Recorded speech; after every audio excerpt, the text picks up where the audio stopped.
Here are 17 artifacts in the lower part of the range for converted mana cost, CMC.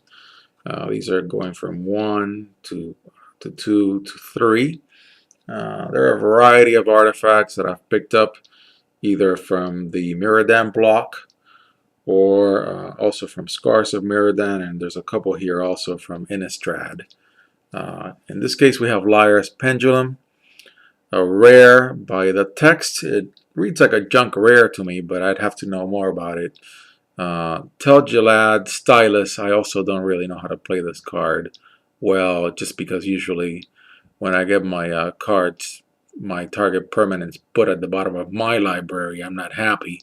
So I don't really see the point of doing it myself, but maybe there's a strategy that I'm missing here with this card. Now we move on to Golden Urn in Scars of Mirrodin, and then Dark Steel Pendant. The Dark Steel card symbol is very similar to the 5th Dawn one, but that is the Dark Steel common symbol. A nice indestructible artifact, as it's always nice to have those. And you can look at the top card of your library. That's very useful, especially if you want or don't want whatever that card is. You can put it at the bottom of your library. In the case of Golden Urn, it's all about counters to gain life. Would go well in a white or a black or a white-black deck. Energy Chamber from 5th Dawn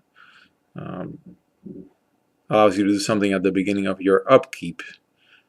You can either +1/+1 one of your creatures, or put a charge counter on a target non-creature artifact. So this is very useful because you may want to put a charge on some other artifact for whatever reason that may be.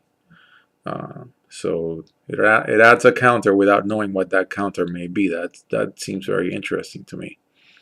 Then in the case of Dark Steel Brute, a Dark Steel card, nice indestructible, 3 mana boost to get it to turn into a 2/2 creature. That's pretty good. Then we have Spawning Pit from Dark Steel, and then Liquid Metal Coating from Scars of Mirrodin. Liquid Metal Coating turns a card into an artifact.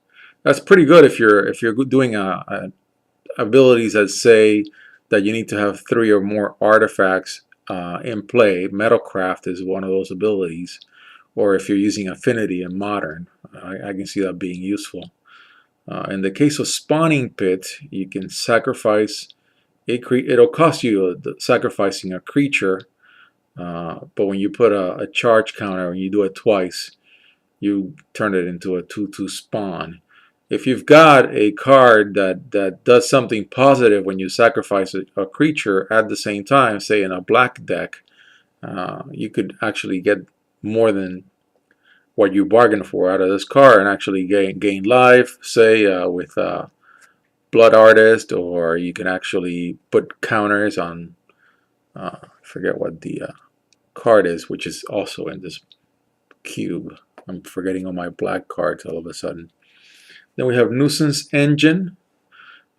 Puts a very light creature token, very much like Trading Post in M13 does these days. I think that's the card that does that also. It's a good defense mechanism. In the case of Throne of Geth, it'll cost you an artifact, but then you can proliferate. And I have not used this ability, so I don't really know how it works, but I'm sure there's a benefit to it in some strategy. Very light card to it too. Thunderstaff from Darksteel, Dragon Blood from Mirrodin. So in the case of Dragon Blood, puts counters, a counter, +1/+1. In the case of Thunderstaff, it can boost a creature by 1 in power. Would probably go well in a red deck. It can also prevent damage. And this is a little bit of a boosting from the Innistrad set block. I meant Chalice of Life from Dark Ascension and Hell Vault from Dark Ascension. Both, I think, really useful cards. I've lost to Chalice before. Hell Vault, I'm still trying to figure out which of the two abilities is good, or if both. You exile your opponent's card, you know, a creature you don't control, a creature you don't control for 7. But then when Hell Vault dies, it comes back to your opponent. So I'm still trying to figure out how this card would be used. I may end up buying it online and you know, go for a spin with it, see what happens. Tumble Magnet, Scars of Mirrodin common, Wirefly Hive, Dark Steel uncommon. So Tumble Magnet is a tapper. That can be pretty good if your opponent has a particularly pesky artifact or creature that you want to tap. I know Tamillo and Avacyn Restored is a great tapper. I always like that ability. Wirefly Hive flips a coin. I personally don't like flipping coins, but it's got that ability, and so it can turn. You can end up dropping a creature token with flying. Of course, if you have a bunch of Wireflies, you lose them all in the flip. I'm not fond of flipping in Magic. Then finally, Necrogen Sensor. Target player loses 2 life. Very useful. If your opponent doesn't figure a way to kill this thing, every time you tap it, just a single tap, it doesn't require any additional mana, you're hitting your opponent for 2 life. That, if you got 2 of these in play, you can do 4 without spending that much energy.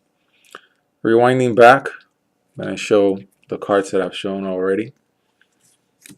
I'm going to go pairwise with the Dark Ascension cards.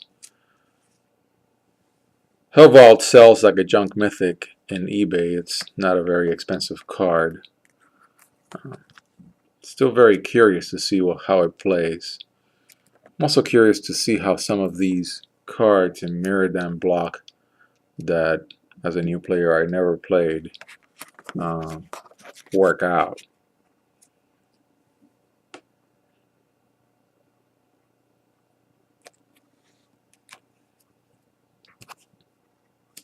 I'm especially curious about Energy Chamber because of this thing about being able to put a counter on some other artifact creature, whatever that counter may do. And the first 2 that I started with, I'm really curious about these 2 cards because, especially Tell Jalad Stylus, because it's counterintuitive that you'd want to do that.